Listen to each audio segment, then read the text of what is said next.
Então, para dar início ao nosso painel Aplicações da Inteligência Artificial no Setor Saúde e a Regulação de seu uso no Brasil, eu vou chamar ao palco, primeiramente, o professor Giovanni Sierri. Ele é presidente dos Conselhos dos Institutos de Radiologia, o INRAD, e de Inovação, InovaHC, do Hospital das Clínicas da Faculdade de Medicina da USP. Professor Sierri, por favor.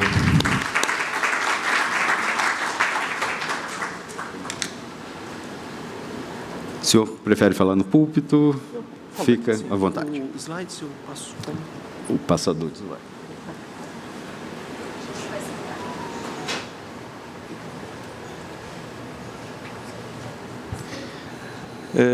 Obrigado, boa tarde a todos. Queria agradecer a ABMed aí pela oportunidade de podermos fazer mais essa importante discussão sobre um tema que eu diria que é o tema do momento, que é a questão da inteligência artificial. Deixa eu ver se eu... Onde é que é? Aqui.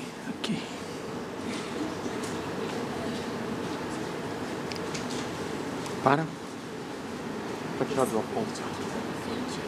Não está andando. Não. Só um minuto que não está passando. Deixa eu ver se agora vai.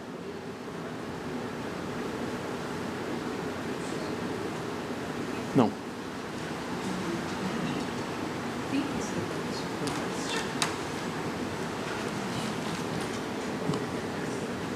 Pronto. Isso. Problema de bateria. Muito bem.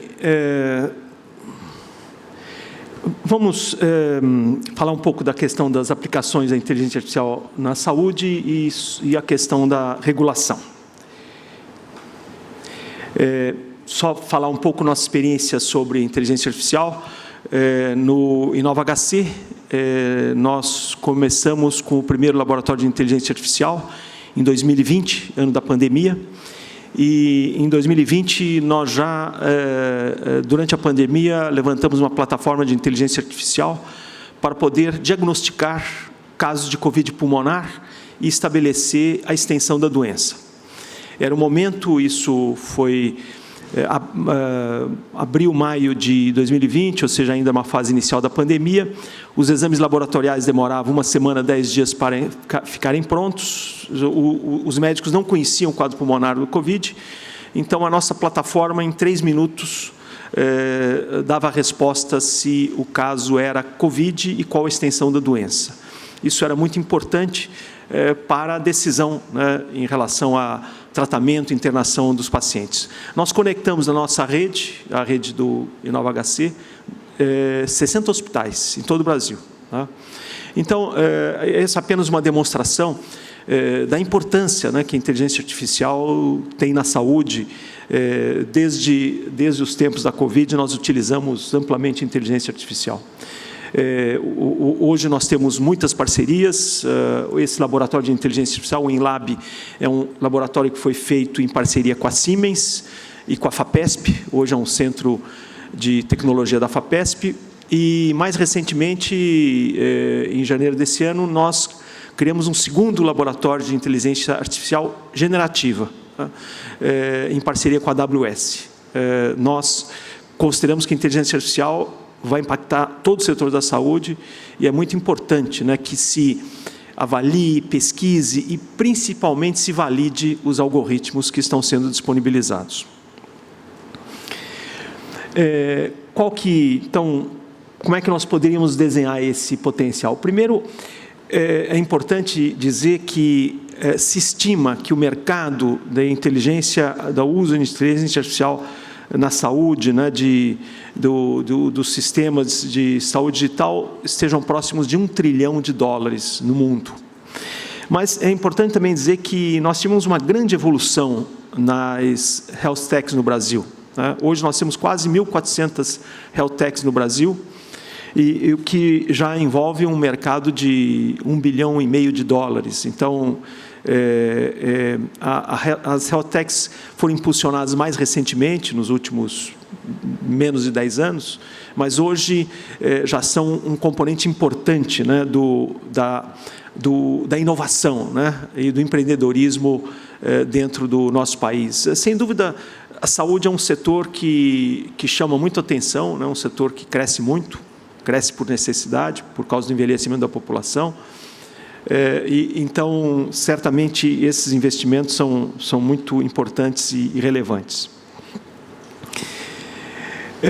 Quando nós avaliamos um pouco as grandes áreas de atuação, né, da inteligência artificial, nós podemos ver, né, a questão dos novos produtos, né, e novos produtos, o desenvolvimento de produtos, a utilização de inteligência artificial generativa para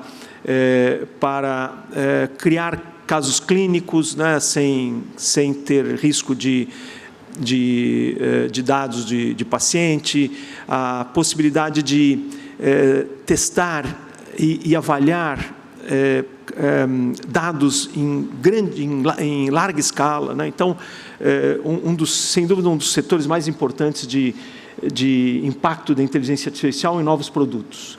E em toda a cadeia da gestão da saúde, né? Desde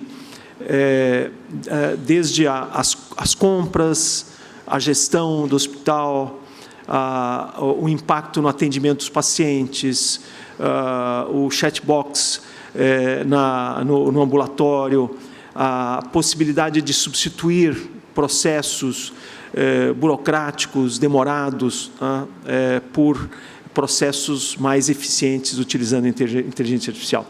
E uma área que interessa muito a todos é a questão da assistência do paciente, né, que são ferramentas que auxiliam no cuidado do paciente. Eu, como radiologista, eu devo dizer que a radiologia já é impactada pela inteligência artificial há anos, tá? Existem muitos algoritmos utilizados na área de diagnóstico que hoje impactam muito na eficiência, ou seja, poder aumentar, né, a produtividade de todo o sistema e, aos poucos, cada vez mais vão impactar também na precisão diagnóstica, na segurança do paciente, né? Então, dispositivos de inteligência artificial que são utilizados, por exemplo, na terapia intensiva, para alertar quando um paciente tem os seus parâmetros alterados, poder seguir a aderência de pacientes ao tratamento, né? Por exemplo, tomar os medicamentos na hora certa. Então, existem inúmeras, né, possibilidades de inteligência artificial na saúde.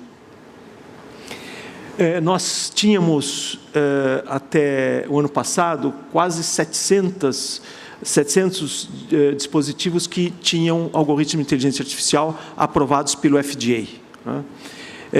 Dos quais quase 70% estavam relacionados com radiologia.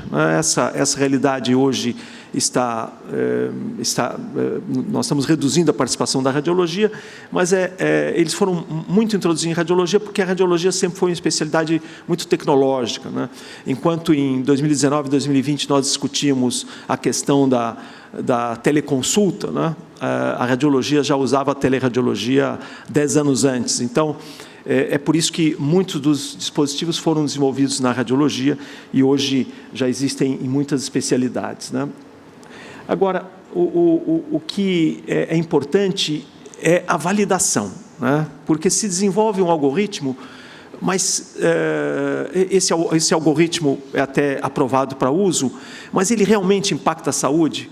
Então, o que nós temos que avaliar, isso demora algum tempo, é se o algoritmo realmente tem um custo-eficácia adequado, né? Então, muitos dos algoritmos que estão sendo utilizados ainda vão ter que ser validados e mostrar a sua real,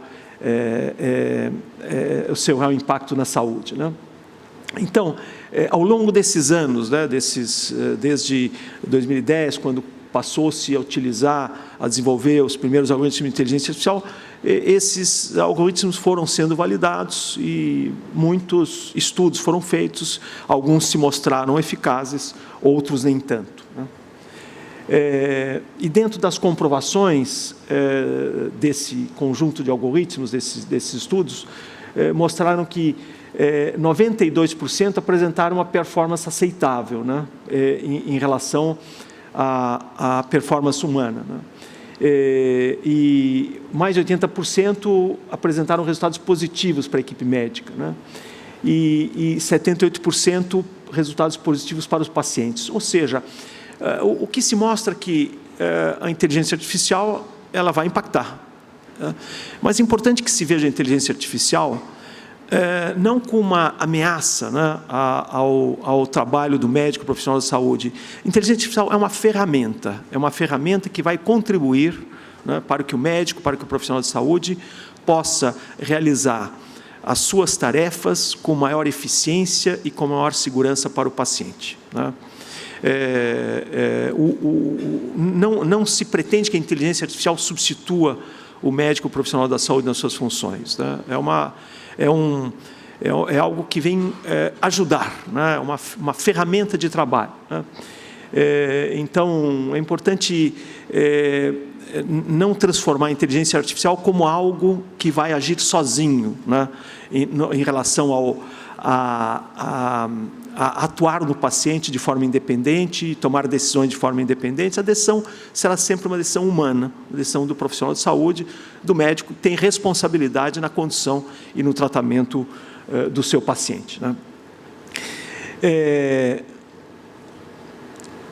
E nós temos uma grande questão hoje, né, que está em debate no Senado, que é a questão regulatória, né? Esse é um grande desafio, porque quando eu comento, né, que a inteligência artificial hoje já é amplamente utilizada em saúde, aliás, aqui nos equipamentos que estão expostos aqui na hospitalar, vários deles de radiologia, ressonâncias, tomógrafos, equipamentos de ultrassom, já incorporam algoritmos de inteligência artificial. Aliás, vários equipamentos aqui presentes, equipamentos de endoscopia, robôs de cirurgia, hoje ajudam, né, a diminuir a possibilidade de erro, ajudam a posicionar melhor o paciente, ajudam até a reduzir a quantidade de radiação que está sendo utilizada num determinado exame. Então, a contribuição da inteligência artificial na saúde está presente aqui na hospitalar em muito do que está sendo exposto. Mas quais são as questões, né, que devem ser consideradas em relação à regulação na saúde, né? Primeiro, a questão da segurança ao usuário, né, e a violação de seus direitos, ou seja, é importante que a proteção de dados esteja contemplada dentro de algoritmos de inteligência artificial. É importante que não haja discriminação, né? É importante que um algoritmo de inteligência artificial não seja uma ameaça, né, para a saúde do paciente. Então, a regulação é necessária. É importante também a questão da segurança jurídica e incentivo à inovação. O projeto, da forma que foi apresentado no Senado, era um projeto extremamente restritivo, colocava a utilização de inteligência artificial na saúde como de alto risco. Então, o que isso significava? Que praticamente ia ser impossível, né, ou muito difícil, ou muito caro, utilizar a inteligência artificial na saúde.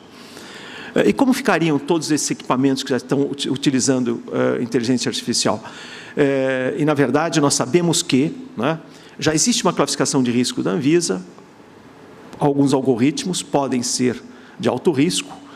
A maior parte dos algoritmos utilizados no dia a dia da assistência, eles não são de alto risco, têm que ser considerados ferramentas que são utilizadas para aprimorar a assistência. E quando se coloca a inteligência artificial como alto risco na saúde, se inibe a inovação, se inibe iniciativas que possam ajudar a criar soluções com inteligência artificial. A pesquisa passa a ser muito cara, muito dispendiosa. E também, uma outra questão é a sobreposição de competências regulatórias, né? A saúde já tem uma agência regulatória. A Anvisa tem esse papel, né, de regular os produtos para a saúde. Não caberia a criação de uma segunda agência, de uma agência só para a inteligência artificial, para todas as aplicações da inteligência artificial, como era a ideia um pouco do primeiro projeto de lei. Agora, acho que nós caminhamos para que os setores que já são regulados utilizem suas agências reguladoras para aceitação, né, de produtos que utilizam inteligência artificial. Então, nós temos esses grandes desafios em relação à regulação, e quando nós observamos, né, toda essa cadeia, né, de aplicação da inteligência artificial na saúde, que vai desde o atendimento do paciente, os equipamentos, a gestão, né, de filas, a gestão de equipe de saúde, o diagnóstico, né, o auxílio ao tratamento, nós observamos que a inteligência artificial impacta sobre toda a cadeia da saúde, né? Então, é claro que em todos esses momentos podem existir níveis diferentes de risco e de exposição ao paciente, mas que esse risco tem que ser graduado, não de forma geral, né, todo de alto risco, mas sim de acordo com a sua utilização e com os benefícios que traz e os eventuais riscos que poderia trazer. Então, na saúde, é muito importante olhar essa aplicação de inteligência artificial com muita cautela, sabendo que nessa nossa era de transformação digital, da saúde digital, a inteligência artificial é um instrumento importantíssimo para melhorar a eficiência do sistema e melhorar a sustentabilidade. Hoje nós precisamos cada vez mais racionalizar os custos da saúde, e inteligência artificial e saúde digital vem justamente para contribuir nessa racionalização e redução do custo.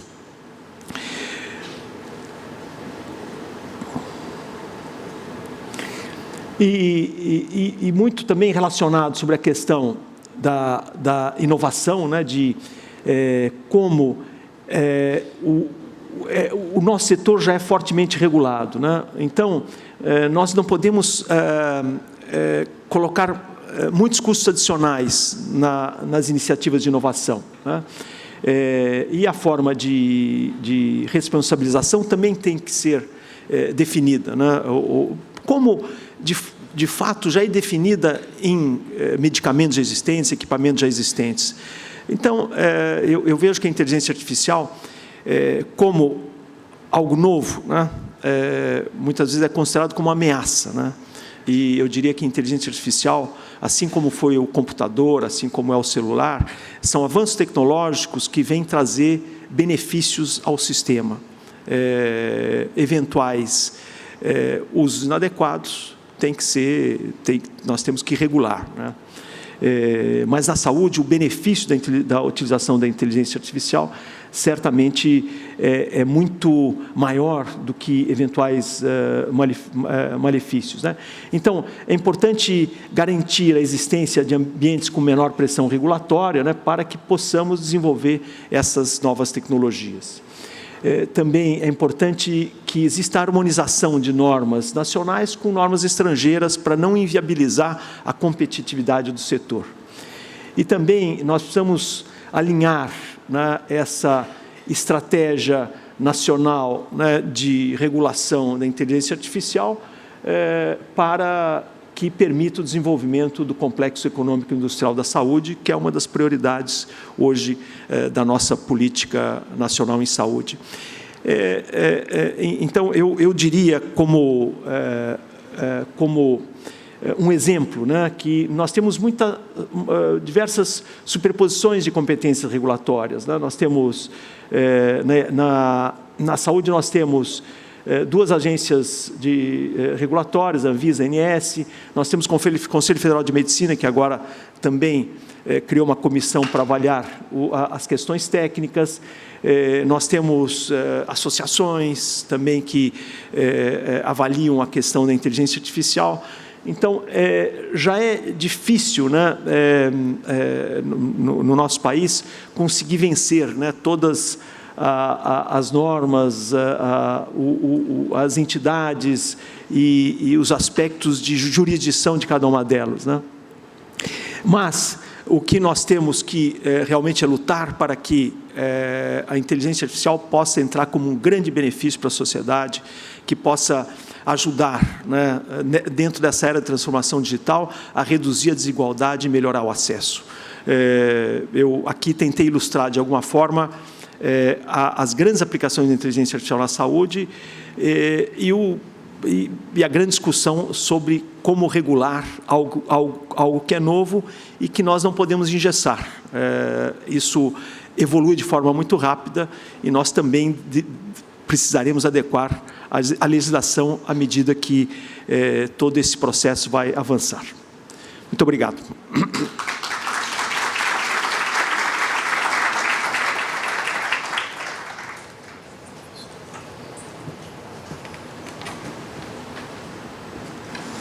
Obrigado, professor Giovanni. Para a nossa segunda apresentação, vou convidar ao palco a Valquíria Fávero. Ela é consultora jurídica no escritório Machado Mello e Fávero Advogados, com 17 anos de experiência como executiva jurídica e compliance.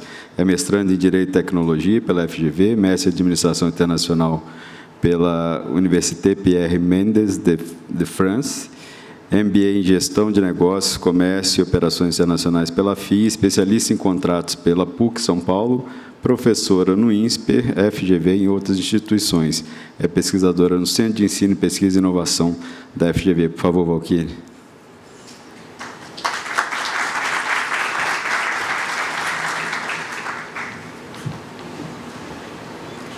Boa tarde a todos.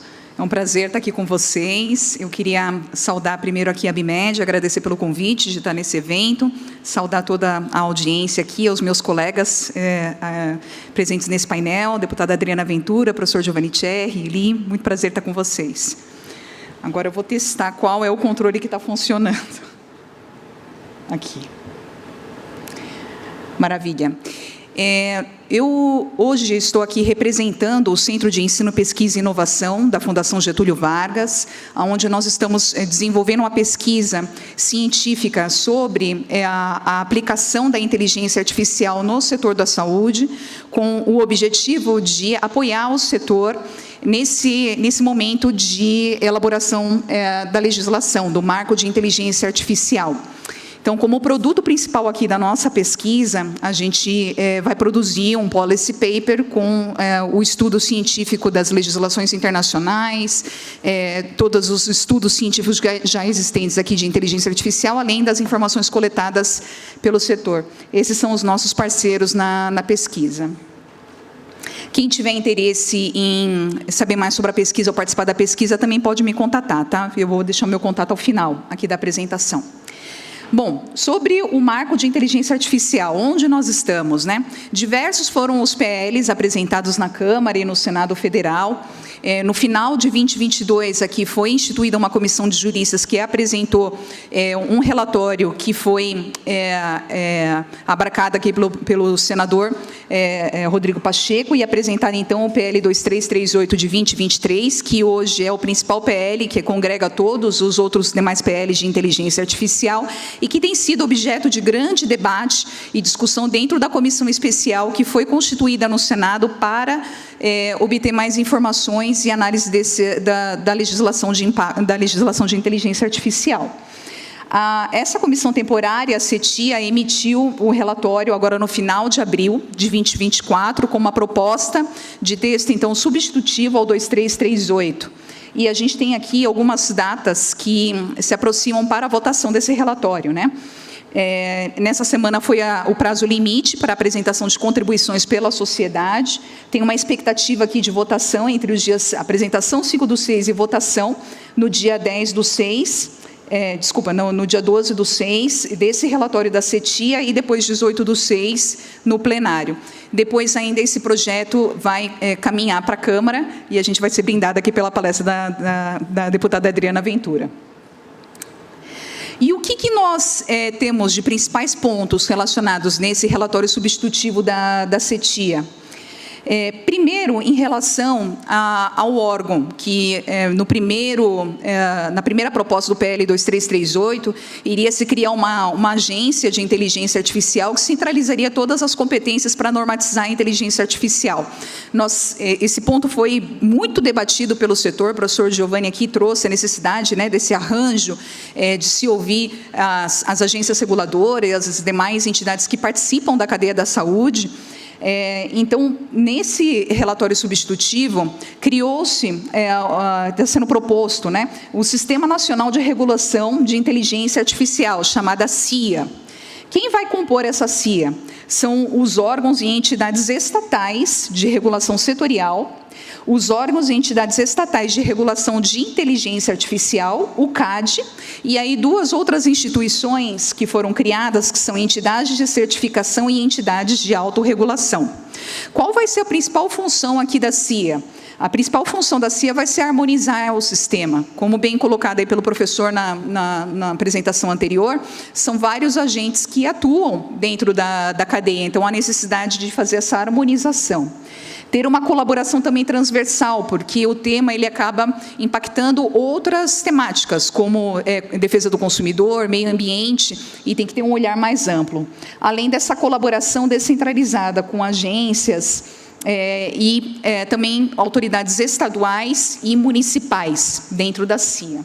E aqui eu faço 2 destaques em relação aos órgãos e entidades que vão poder participar, porque eles são estatais. E a primeira pergunta que fica como que a participação de sociedades de especialidades, de associações que representam o setor privado e o Conselho de Medicina poderia aqui ser representado? Esse é o ponto que a gente vai poder comentar aqui no próximo slide. Eu queria também chamar uma atenção em relação aos poderes da autoridade competente, que esse é um outro ponto também que merece bastante atenção, né? O PL é bastante longo, esse relatório está bastante extenso, mas dentre os poderes da autoridade competente, ele tem lá prevista a questão de determinação de auditoria externa. Auditoria externa, a gente vê alguns casos aí internacionais, é um processo que demanda bastante para as empresas que sofrem uma determinação de realização de auditoria externa para gerar uma transparência ou funcionamento do algoritmo.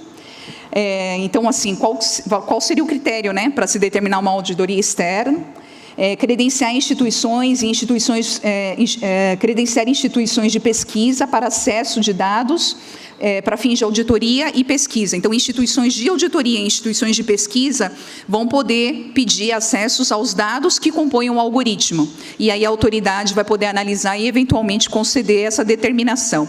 Isso também tem um impacto bastante elevado em relação a segredos industriais. Então, só destacando aqui esses pontos, em relação à competência. Bom, nesse sistema nesse novo relatório, né, proposto aqui pelo senador Eduardo Gomes, o que a gente verifica é que houve um grande avanço no que se refere à promoção de autorregulação. E essa autorregulação, ela vem por meio tanto de códigos de conduta, onde esse novo relatório prevê expressamente que as entidades empresariais, os setores, vão poder se juntar e formalizar códigos de conduta com padrões para desenvolvimento e uso dos algoritmos. E aqui eu chamo a atenção em relação a uma questão, né?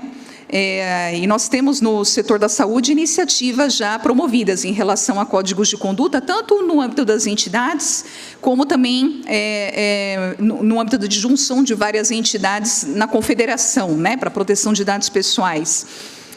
Códigos de conduta, eles não necessariamente implicam na adoção dos procedimentos pelas instituições. E o tema é muito complexo, né? Quando a gente vai falar em inteligência artificial, os protocolos para desenvolvimento de inteligência artificial necessitam de uma estrutura de governança além do código de conduta. Por isso que seria necessário aqui, ao meu ver, vincular necessariamente os códigos de conduta a entidades de autorregulação, que é o outro item que também está previsto no relatório do senador Eduardo Gomes, e que essas entidades de autorregulação seria uma inovação aqui dentro da maioria dos setores, exceto publicidade, que seria a associação voluntária de pessoa jurídica, a uma pessoa jurídica sem fins lucrativos, né? Então, vamos comparar aqui para o que hoje a gente já conhece no âmbito de publicidade, que seria o CONAR, né? Seria as instituições se associarem a uma pessoa jurídica que promoveria aqui uma análise do sistema, regras para o sistema de inteligência artificial. essas entidades de regulação, e que também teriam, eventualmente, um poder de sancionar dentro das regras previstas do Código de Conduta. A CIA, ela vai normatizar como funcionaria isso e também vai poder vetar normas que não estejam de acordo com a legislação ou que não promovam a inovação dessas entidades de regulação. Além disso, esse relatório também prevê entidades certificadoras, né? E esse ponto também é importante, porque não adianta ter regras escritas em códigos de conduta se o sistema todo não tem um processo de verificação da sua implementação, com um processo dessa curva de amadurecimento, da adesão, né? E da melhoria dos processos como um todo das instituições. Então, as entidades certificadoras, elas teriam esse papel, né? De olhar os processos das organizações, identificar se estão aderentes e certificar.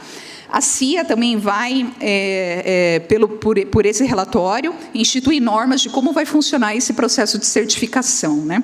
E por que eu destaco aqui que é uma excelente fonte de atuação aqui do setor e influência nessa harmonização das normas, né? Justamente porque, como eu passei aqui, como quem vai compor a CIA são órgãos e entidades estatais, os setores privados vão poder estar representados nesses assentos aqui dentro da CIA por meio das entidades de certificação e as entidades de autorregulação, além daquilo que eventualmente forem normatizados dentro da Anvisa e da ANS, né? Por isso que é muito importante aqui o setor da saúde se juntar e ouvir cada vez mais cada uma das etapas da cadeia, né, e ganhar mais força no que se refere aqui à criação de códigos e adoção de entidades de autorregulação. Um outro ponto também bem interessante nesse relatório, apresentado pelo senador Eduardo Gomes, é a questão da negociação e convenção coletiva de trabalho, onde tem uma previsão expressa de que a CIA vai promover as negociações coletivas de trabalho e as convenções coletivas de trabalho. Como a gente sabe, a inteligência artificial pode ter impacto, sim, na força de trabalho, com a substituição de mão de obra por tecnologia, e também a questão da educação digital, né, que muitas vezes exclui colaboradores ou pessoas do mercado de trabalho de uma forma indireta, por não acesso à tecnologia, né?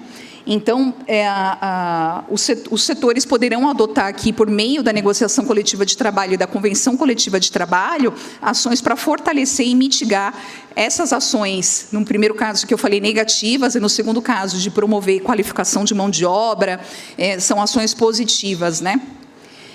E a questão de inovação, como foi bem colocado pelo professor, da necessidade de se promover a inovação, né? Sem dúvida, esse foi um dos pontos que houve uma significativa melhoria do relatório, apesar de, se for comparar todas as obrigações, 80% são obrigações na redação, né, do PL, e bem pouco aqui, um residual, fica na temática de inovação, mas, mesmo assim, a proposta desse relatório, ela contempla sandbox regulatório, ela contempla também a celebração de parcerias público-privadas entre a iniciativa privada e o setor público para criação, promoção e uso de inteligência artificial no setor público, além também de parceria pública de interesse nacional, que também seria a adoção de inteligência artificial na iniciativa pública, né? E aqui tem uma grande oportunidade de uma comunicação entre a saúde suplementar e o SUS. Por quê? A tecnologia está muito presente aqui nos dispositivos e equipamentos, e a promoção desses, com esses, um apoio, né, desses instrumentos pode ser que ganhe celeridade e no compartilhamento e na adoção de tecnologias conjuntas entre a saúde suplementar e o Sistema Único de Saúde. Um ponto interessante que atine muito a questão da saúde é a interoperabilidade de dados. O relatório do senador Eduardo Gomes contempla uma previsão específica de que caberá à iniciativa pública promover ações para prever a promoção de interoperabilidade de dados, né? Então, tem uma previsão específica sobre isso. Apesar de ser previsões legais, é a primeira previsão que se vê em legislação mais em larga escala para adoção dentro da inteligência artificial nesse sentido, né? E o ponto que eu coloco aqui são sobre os incentivos. os incentivos para quem adotar, por exemplo, uma inteligência artificial verde ou uma inteligência artificial pró-trabalho, tem que ter medidas de incentivo para isso, não só previsão de textos legais. Aqui, sobre o sistema de risco, então, o PL original 2338 classificava todo e qualquer sistema de IA como alto risco. Isso foi retirado desse relatório substitutivo e a gente passa, então, a ter um sistema de classificação de risco. O relatório, então, prevê itens que caracterizam aqui um risco alto, mas prevê que toda e qualquer inteligência artificial que vá ser desenvolvida passe por um screening, né? Todas as entidades vão ter que fazer uma análise do risco das suas inteligências artificiais e a CIA vai fazer uma norma específica sobre o que vai ser uma IA de alto risco.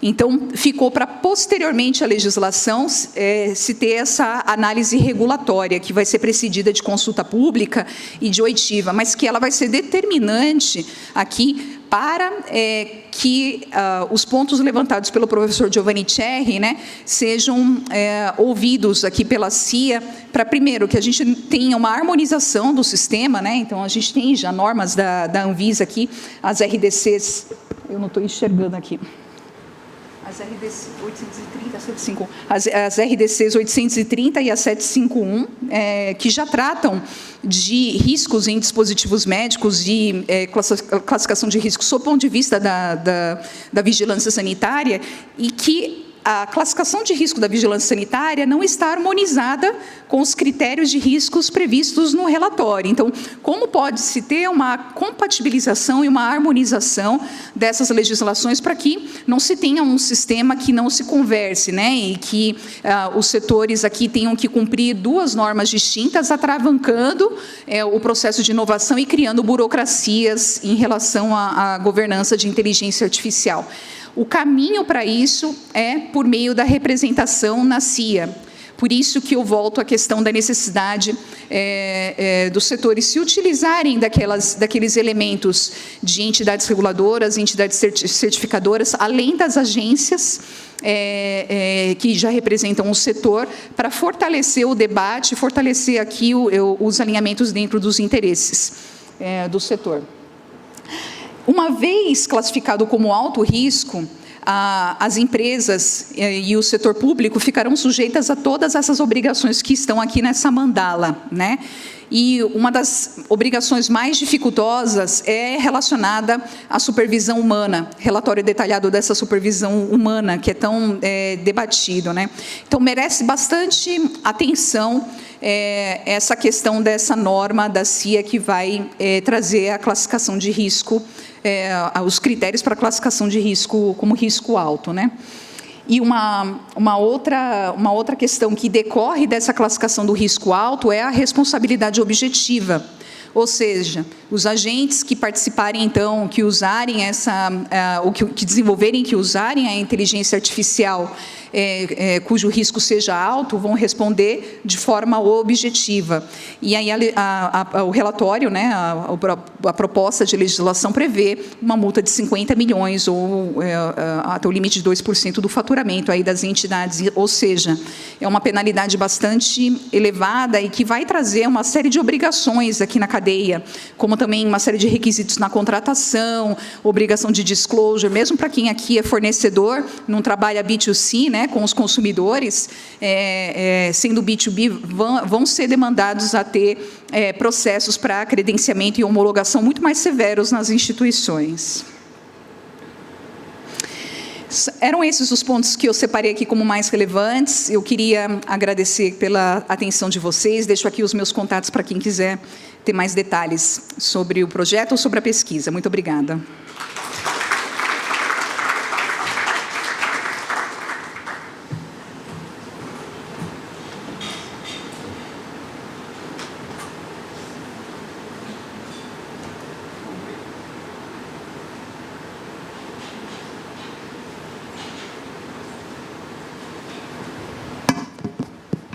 Obrigado, Valquíria. Dando continuidade ao nosso trabalho, vou pedir ao professor Giovanni que se junte a nós aqui no palco. Vou convidar a deputada federal Adriana Ventura. Ela é deputada pelo Novo, aqui de São Paulo, formada em Administração Pública, empreendedora e mestre e doutora pela FGV, onde é professora há mais de 15 anos. Estudou na Escola Superior de Ciências Econômicas, em Paris. Sua tese de doutorado foi sobre ética e integridade. Eli, por gentileza, se junte a nós. Doutor Eli. Ele é médico cardiologista pelo Hospital do Coração, especializado em gestão estratégica em saúde pela Fundação Getúlio Vargas e FIA Business School. Em transformação digital pela Harvard Medical School, é coordenador também do Comitê de Inovação e Tecnologia da ABMED. Bem-vindo, Eli. Eu vou passar de bate-pronto a palavra para a deputada, para que, em 10 minutos, possa fazer suas explanações iniciais sobre o tema uso e regulação no Brasil da inteligência artificial aplicada à saúde. Por favor, deputada, bem-vinda. Muito obrigada. Boa tarde a todos. É um prazer estar aqui. Eu agradeço a presença de todos. Cumprimento, inclusive, os meus colegas da Câmara dos Deputados. É um prazer ter você aqui, viu, Rubens, Vitor, e todos que estão acompanhando. Eu agradeço, a ABMED foi muito feliz em fazer esse painel, porque eu acho que é um debate super relevante. Ele é tão relevante que, com frequência, eu encontro o doutor Giovanni, a Valquíria, a gente está sempre nos debates, tentando ver aqui para quem serve, né, essa regulamentação. E é uma pergunta que eu tenho me feito muito, sabe, doutor Giovanni? Até porque eu sou professora da Fundação Getúlio Vargas, eu dou aula na GV de Gestão e Empreendedorismo. E, como toda empreendedora, eu fico perguntando, isso vai ajudar na inovação? Isso vai ajudar as pessoas desenvolverem? Isso vai ajudar o Brasil sair na frente, né, na inovação, tendo tanta coisa boa, tendo tanto desafio? A pergunta é como o Brasil vai utilizar a inteligência artificial a seu favor? Essa é a nossa preocupação.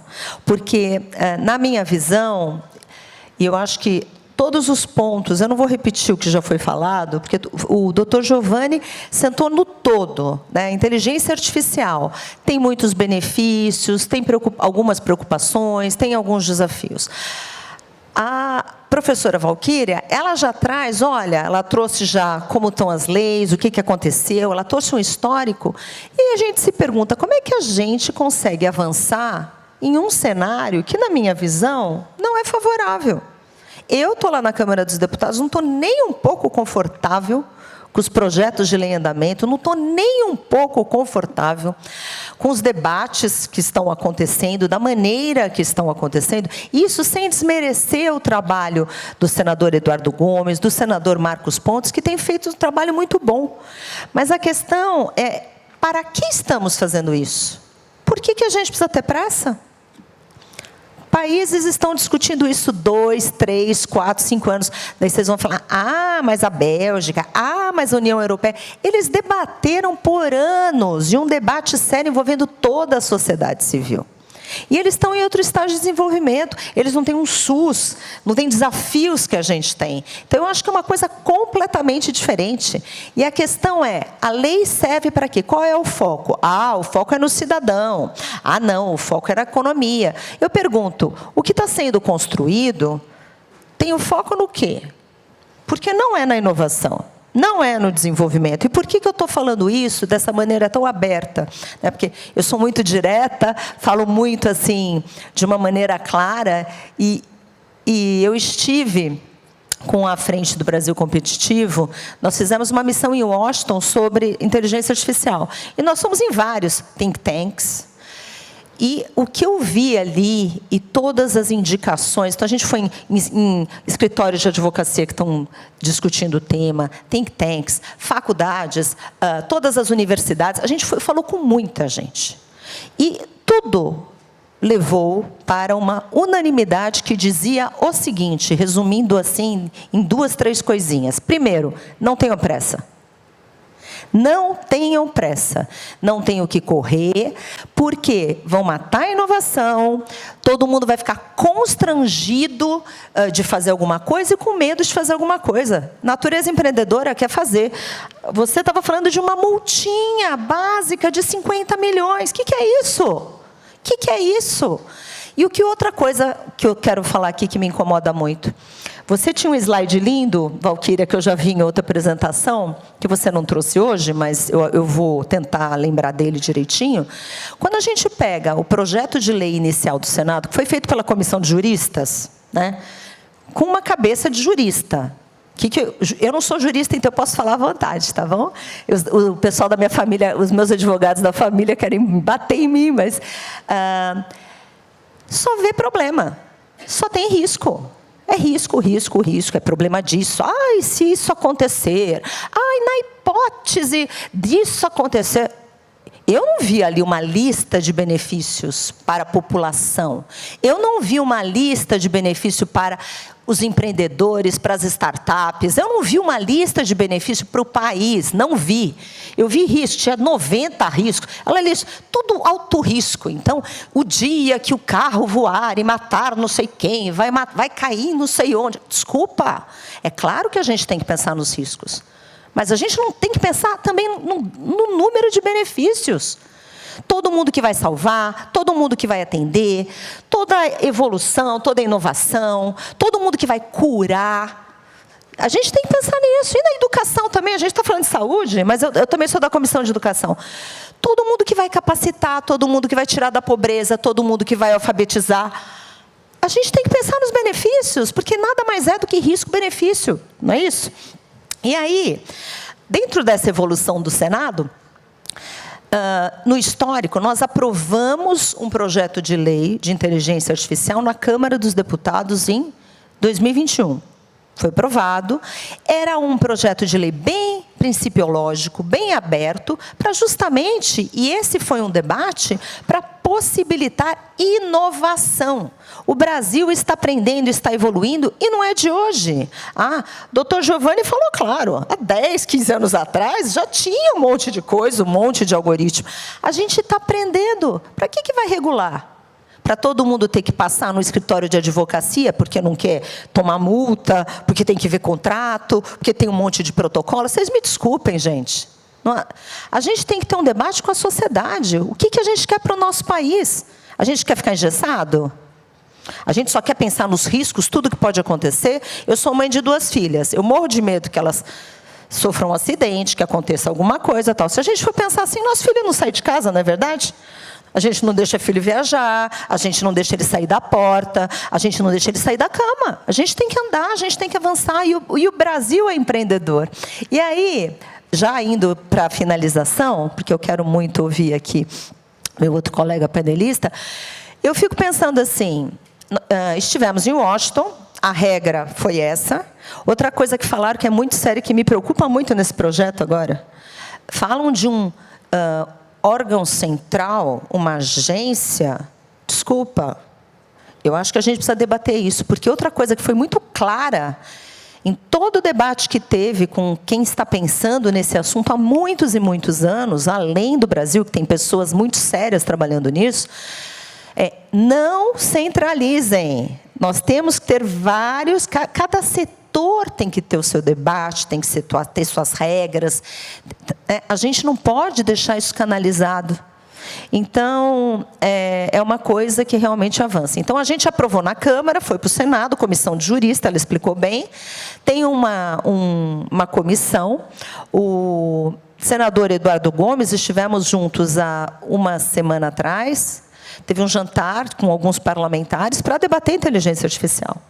Eu fiz um apelo para ele, falei, pelo amor de Deus, precisa prorrogar esse grupo de trabalho. O grupo de trabalho não estava prorrogado ainda, porque para que essa pressa?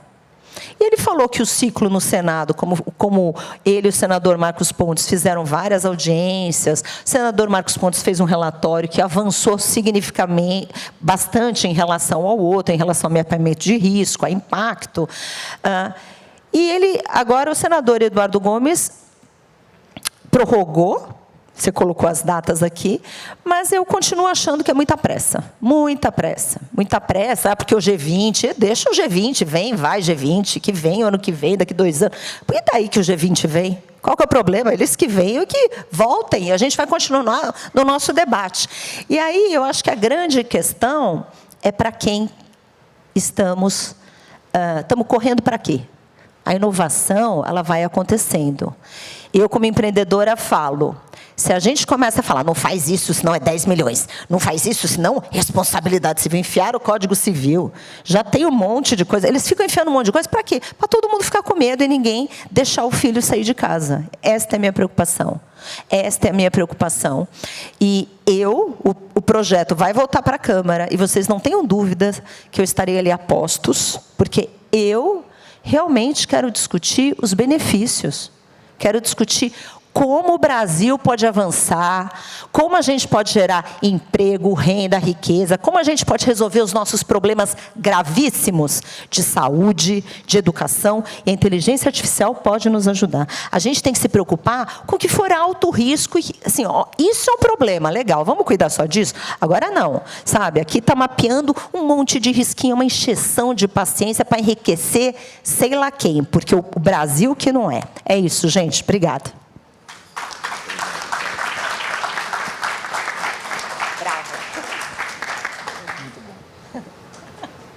Muito brava. Obrigado, deputada. Vou passar a palavra aqui agora para as explanações iniciais do doutor Eli, que é diretor de Educação Profissional e Relacionamento Médico na Edwards, uma empresa associada à BIMED, que trabalha com tecnologia avançada.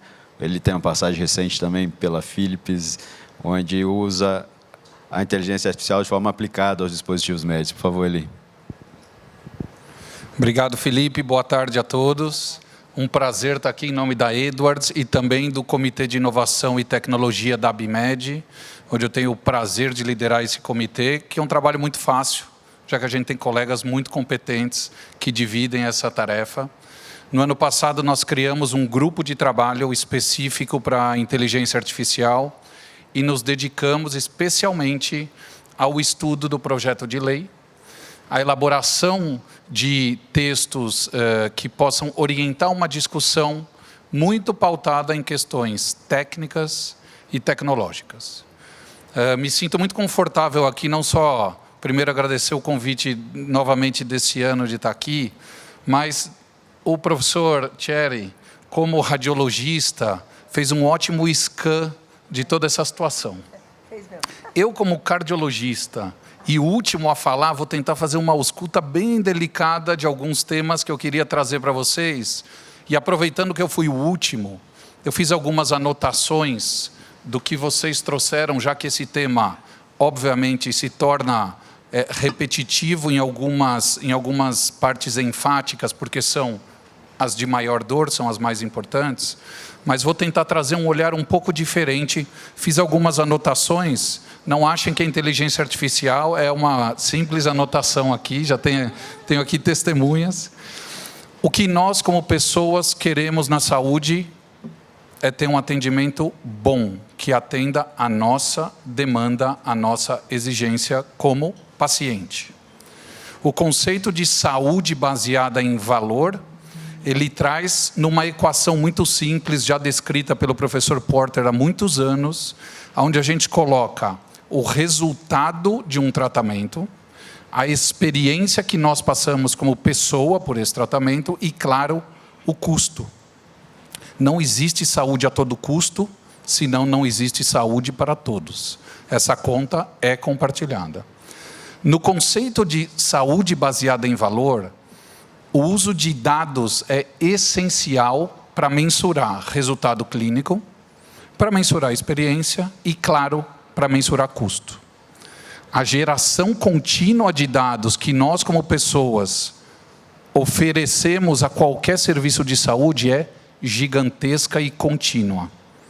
Não existe nenhuma capacidade humana ou computacional que seja efetiva ou até um pouco repetitiva aqui, capaz de mensurar, estruturar, classificar e utilizar os dados de uma maneira natural. A inteligência artificial é o que vai fazer a saúde do posto onde ela está hoje, onde não entrega ainda uma saúde baseada em valor, para realmente atingir o que cada um de nós deseja quando vai numa consulta, quando vai numa cirurgia ou quando não vai, quando o faz de maneira virtual. Então, dito isso, a saúde baseada em valor é absolutamente data-driven. Ela é norteada por dados. É importante aqui, eu vou trazer dos 8 pontos que o Comitê de Inovação e Tecnologia destacou para contribuir nessa discussão, eu vou trazer 3 deles, porque eu vi que são pontos sensíveis aqui. Eu aproveitei, já sendo o último, de pincelar aqui alguns temas. Eu fiz aqui a anotação. Eu vou falar um pouquinho sobre a classificação de risco, sobre a governança e o controle pós-mercado, e vou falar um pouquinho da parte das sanções. A tomada de decisão, ela deve ser baseada em dados, seja a tomada de decisão clínica, aquela que toca o paciente, a tomada de decisão gerencial, aquela que faz a interferência entre profissionais de saúde através de plataforma, a tomada de decisão de negócio, aonde o custo e o fluxo de pagamento ganham importância, e a tomada de decisão gerencial. Esses são os 4 níveis de tomada de decisão na saúde. Não é natural imaginar que uma tabela automática de um software que vai calcular a dose de quimioterápico para uma criança seja classificado pelo mesmo risco que o software que ajuda a gente, o robô que ajuda a gente a marcar uma consulta virtual. Não é natural imaginar que é o mesmo risco. O risco é desproporcional na cadeia de saúde. Portanto, acho que o primeiro ponto aqui, então estou tentando aterrissar os principais pontos com o viés de médico e de gestor aqui. Então, vamos imaginar que o maior risco é o que toca o paciente. E não diferente, quando a gente fala em inovação e tecnologia, a gente tem 3 níveis de tecnologia. A gente tem a tecnologia dura, que está muito ligada a equipamentos. A gente tem a tecnologia intermediária, que está muito relacionada à estruturação de conhecimento, protocolo, estudo clínico, softwares de suporte à decisão clínica. E temos a tecnologia mole, numa tradução livre do inglês, que somos nós, pessoas que tocamos o paciente. É natural imaginar, quando a gente fala em inovação e tecnologia, o que vocês pensaram? Software ou um ótimo equipamento de ressonância. Nós, pessoas, somos tecnologia. Também temos riscos envolvidos no nosso dia a dia. Portanto, a gente tem que classificar. Então, acho que o primeiro ponto é dar o peso de cada um dos riscos que seja proporcional à tomada de decisão. O maior risco é a tomada de decisão clínica, com tabelas automatizadas de um software, de um EMR, de um prontuário eletrônico, que tem interface com monitores, por exemplo. Imagina a inteligência artificial embarcada neste modelo. E é claro que sempre existe a supervisão e decisão médica. Não diferente, o nome disso é suporte à decisão clínica e não decisão clínica. Primeiro ponto sobre proporcionalidade na cadeia de saúde. O segundo ponto que eu queria trazer, aproveitando aqui a discussão, é sobre controle e governança. Já há alguns anos, a regulamentação de Software as a Medical Device já está vigente, e aliás, a ABMed foi bastante participativa nessa discussão, junto às casas legislativas, não diferente nesta também, né? Parte do que a gente traz aqui nessa discussão já está sendo reavaliado neste fluxo que foi tão bem apresentado aqui pelos outros painelistas. Então, essa troca tem sido muito produtiva e gostaria de ressaltar que a pressa realmente não faz bem a esse tipo de discussão. E vejam, muito se fala sobre controle. Tentem pensar, ao invés de controle, como direção. Se a gente tiver uma orientação, talvez seja mais efetiva do que se a gente tiver controle. A inovação talvez precise de direcionamento simplesmente ético, de segurança e de efetividade. O resto já tem legislação suficiente para fazer esse trabalho por nós, não é verdade?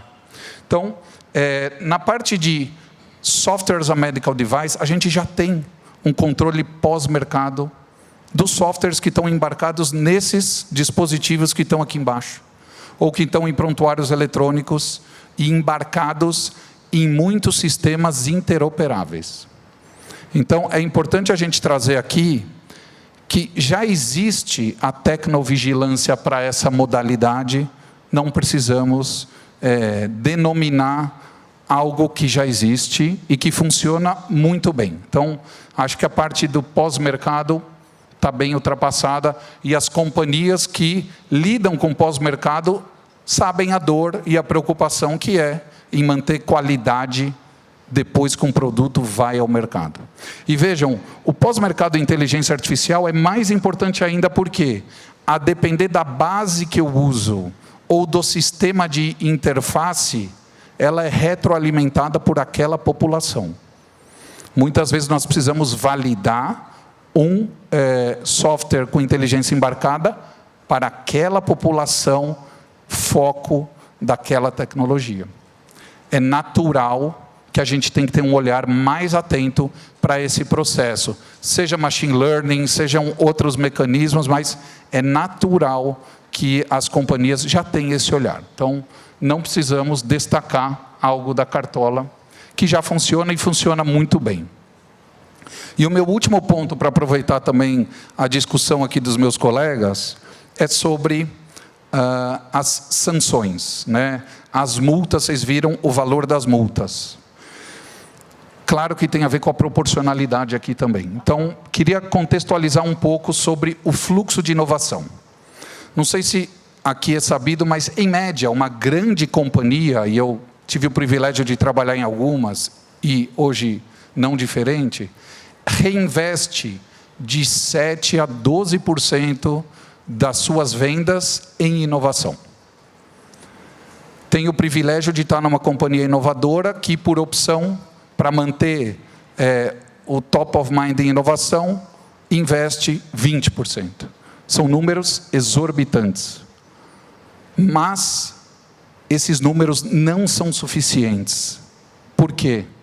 Porque o fluxo de inovação, ele acontece de fora para dentro das empresas. É o outside in. A teoria das firmas invertidas, não sei quem de vocês já chegou a ler esse trabalho, é uma boa leitura.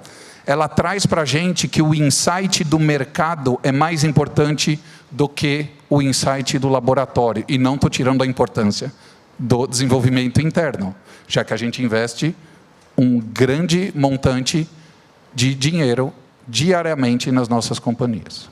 Então vejam que, se eu aplico uma multa desta magnitude para uma empresa que na prática é menor do que esse segmento de alta tecnologia, eu simplesmente vou matar o pequeno investimento, o médio investimento, que na prática é quem alimenta as grandes companhias.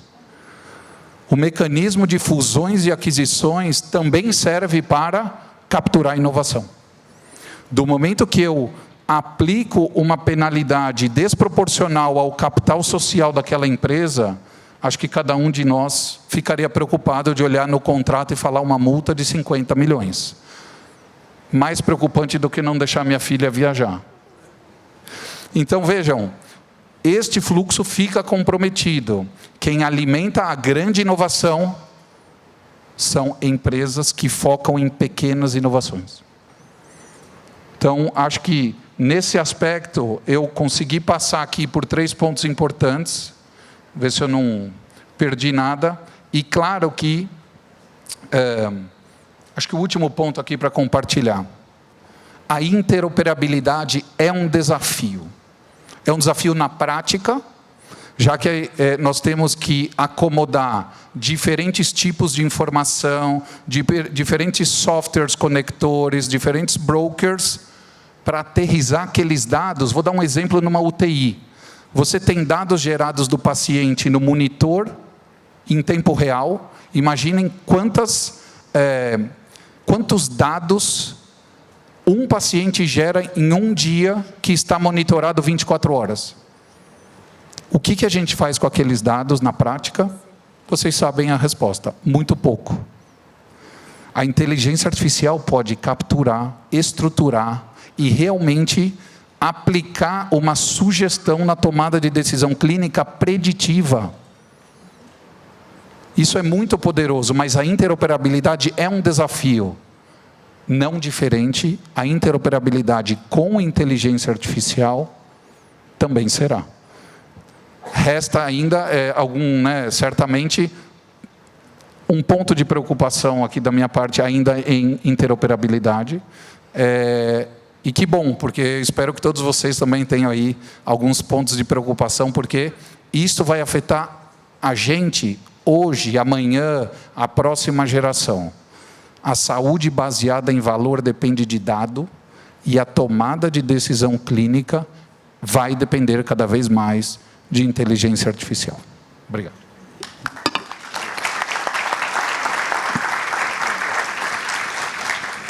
Muito obrigado, Eli, pela contribuição, pelo seu trabalho junto ao Comitê de Tecnologia e Inovação ABMED. 4 apresentações fantásticas, né, complementares, com diferentes perspectivas sobre o mesmo assunto, no que pese alguma sobreposição que é natural pela criticidade do tema e os pontos os pontos de dor, né, são comuns a todos aqui, mas certamente um painel fantástico.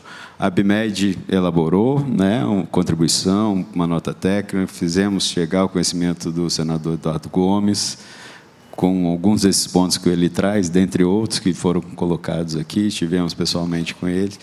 Mas, de fato, nosso olhar enquanto entidade representativa do segmento de alta tecnologia e dispositivos médicos é que será que precisamos de normativa nesse momento? Estamos maduros?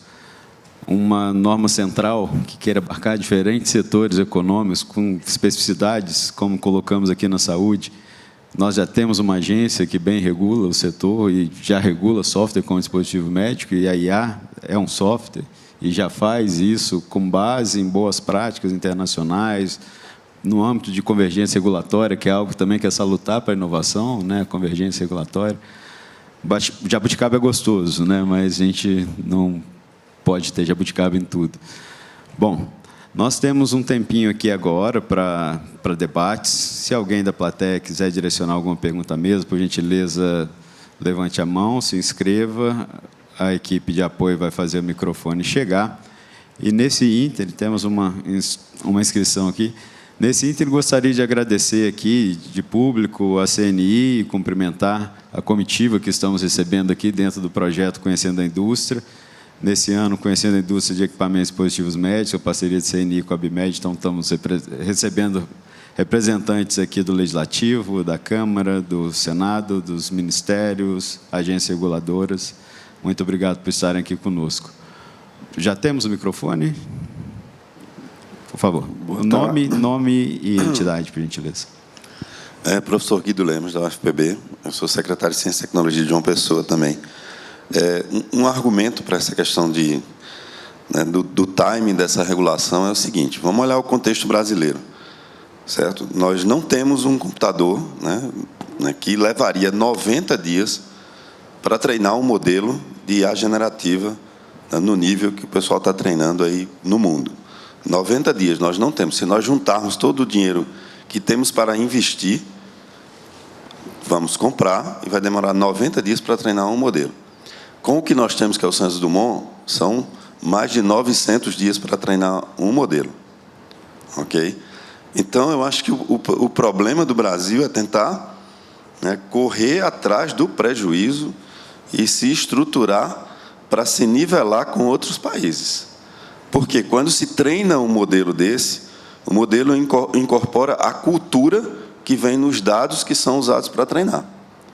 Então, vem viés político, vem viés religioso, vem viés, no caso da saúde, de problemas que são de outro povo e não do nosso, e a gente está há anos de conseguir treinar um modelo de classe mundial. Então, um argumento para defender esse adiamento. Eu estava ontem numa discussão que a gente está tentando criar uma infraestrutura brasileira para treinar esses modelos e para que os pesquisadores possam usar hardware para a gente conseguir fazer coisas que estão sendo feitas por grandes companhias e outros países. Então, só uma contribuição, não é nenhuma pergunta, a contribuição no sentido de que não tem, para mim, não tem sentido regular se a gente está praticamente fora do jogo. Então, a gente está fora do jogo, como é que a gente vai entrar? Se a gente errar na regulação. Algum comentário? Qual é o seu nome mesmo? Guido Lemos. Guido, obrigada. Eu acho que a conversa é essa mesmo. A gente vai ficar sempre sendo lanterninha, comprando tecnologia dos outros. Assim, ainda a gente vai virar consumidor de outros países porque a gente não avançou o que podia. Então, eu acho que a tua contribuição é bem relevante mesmo. Temos mais uma pergunta aqui na terceira fileira. O microfone, por favor.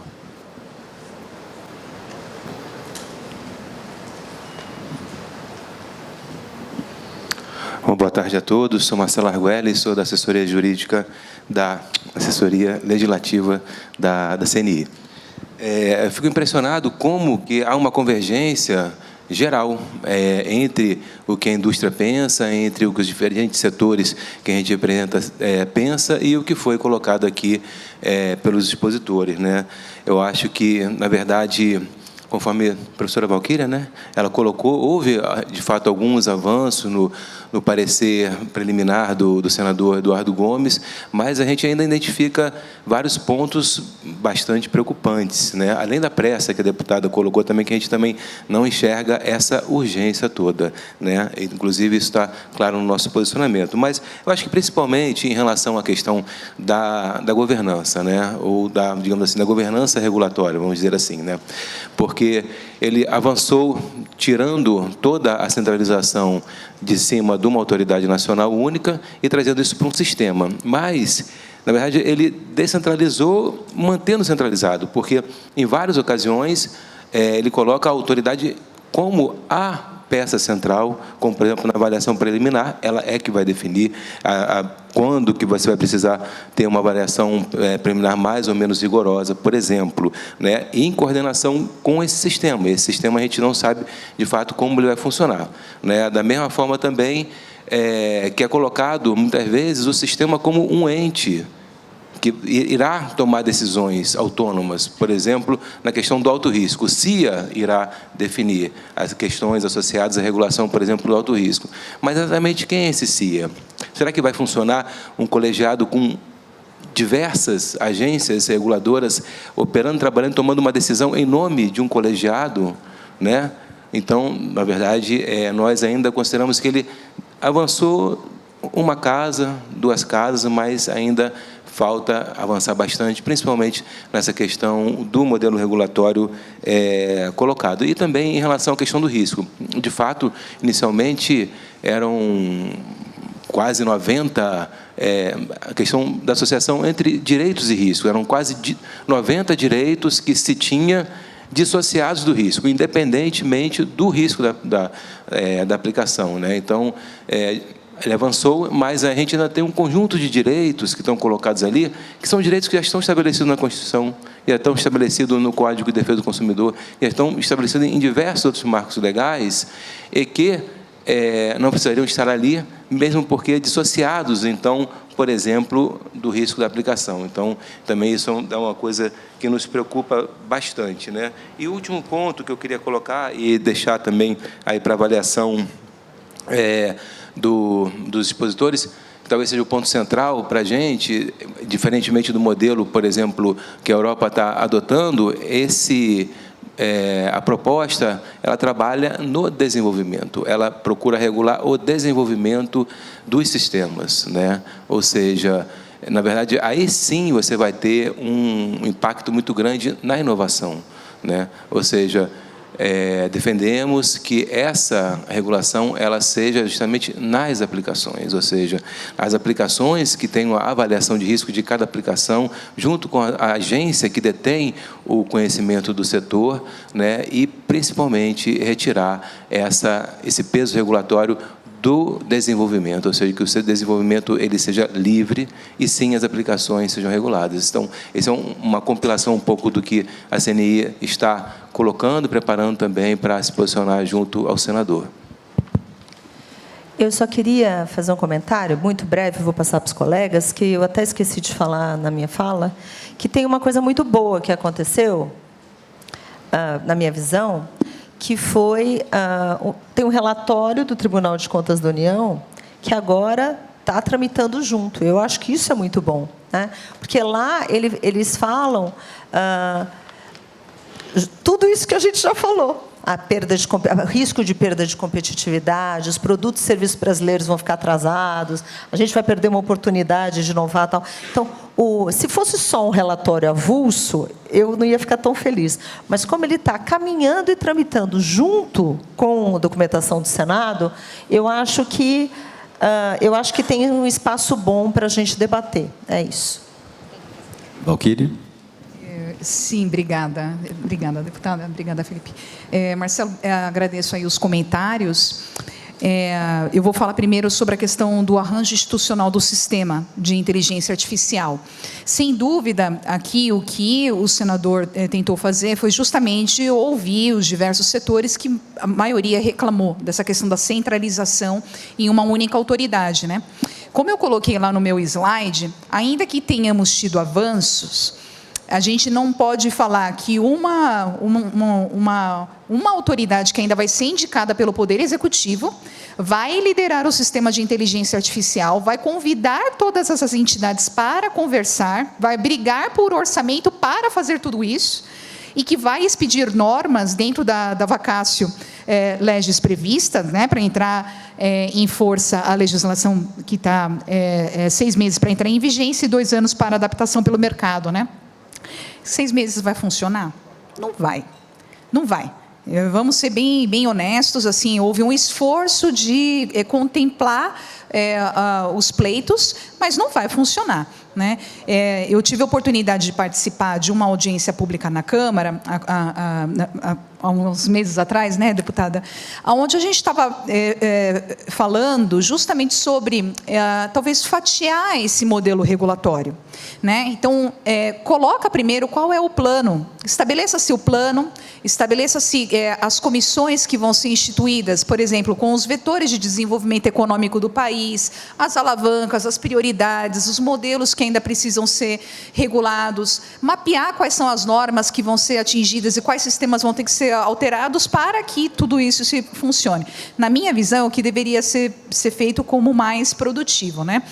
Mas, como não temos, eu acho que o que a gente precisa acompanhar é se esse modelo da CIA se efetivar, os setores vão poder ter mais força dentro da CIA, dentro daquilo que eu comentei, mediante a criação de entidades de autorregulação e mediante a participação, a coparticipação com entidades de certificação. Porque aí eu não sei como que vai ser o quórum da votação, de peso da votação, para discussão e elaboração de padrões e normas dentro da CIA, né? E o que a gente deve lembrar é que, por mais que o setor seja regulado, a ANS ela tem uma competência limitada em relação à saúde suplementar em determinados campos da saúde suplementar. A Anvisa tem uma competência também limitada em relação à vigilância sanitária e o impacto ao ser humano. Então, essas competências limitadas vão fazer também com que mesmo os debates em relação à cadeia da saúde e os seus potenciais impactos, por isso que eu citei a questão dos conselhos profissionais, se for algo que for atinente a uma atividade médica, privativa médica, quem é que vai defender nessa CIA, né? Vai faltar representação. Então, assim, discutir os buracos legislativos desse arranjo institucional seria algo relevante. Então, já fica até minha sugestão aqui para a deputada, para no debate na Câmara dos Deputados, né, a gente poder pensar nesses buracos legislativos e impactos como um todo, né? E isso acaba afetando, sem dúvida, as questões de governança, como você bem citou, uma série de obrigações são pesadas mesmo e vão muito contra com o que o doutor Eli falou, né? Se a gente quer ter um modelo onde se incentive e põe princípios e vetores de incentivo, os setores vão ficar correndo atrás de cumprir obrigações de governança, gastando muito dinheiro, tornando lento e sem ter esse olhar como um todo, né? Eu acho que um comentário que você fez, eu acho muito importante, é que é interessante mesmo, porque o setor da saúde, ele concorda em todos os pontos. Nós não temos grandes divergências, né? A inteligência artificial é importantíssima para a saúde, é importantíssima para a sustentabilidade da saúde, é importantíssima para o paciente, né? Para a segurança, para eficiência, colocar os profissionais podendo atuar mais em área fim, tirando a parte, toda essa burocracia que hoje consome tanto tempo de um médico, por exemplo. Mas talvez, desde a primeira audiência que eu participei, onde a legislação, eu diria que seria um desastre, né, para a saúde, houve uma atenuação, né, em relação, por exemplo, à questão de uma agência reguladora só para toda a inteligência artificial, ou a questão da saúde com alto risco. Isso é uma aberração enorme, né? Mas fazendo essa reflexão e vendo a nossa realidade, né? Vendo a realidade dos equipamentos que estão aqui no hospitalar, né?